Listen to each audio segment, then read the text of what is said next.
उस समय में ये भारत का दूसरा सबसे बड़ा ऐसा स्थान था।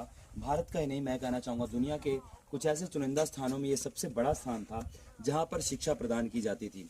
और उस समय में इतनी बड़ी शिक्षा व्यवस्था होना भी एक बहुत बड़ी, अपने आप में बहुत बड़ी बात थी।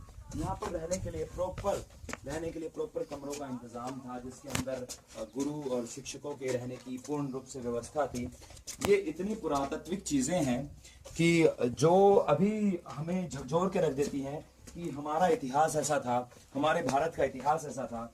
और जहाँ तक कि अभी बिहार के लोगों को इतना नीचे दर्जे का दिखाया जाता है, तो ये भी एक मानने वाली चीज़ है कि बिहार में ऐसी चीज़ें भी उपलब्ध हैं।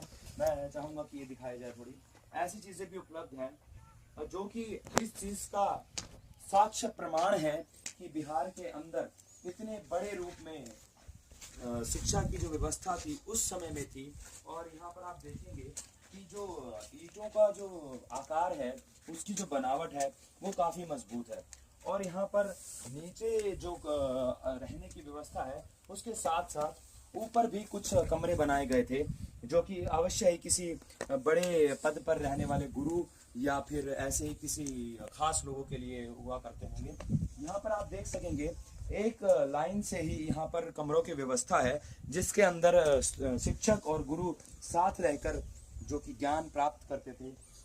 आगे चलते हैं, आगे जहाँ पर सामने आपको दिखाई दे रहा है एक मुख्य इमारत यहाँ पर स्थित है, जो कि इस पूरे यूनिवर्सिटी का सबसे बड़ा आकर्षण का केंद्र है, जो कि खुदाई के समय भागलपुर जिला के कहलगांव के समीप विक्रमशिला में खुदाई के समय निकला है। बस।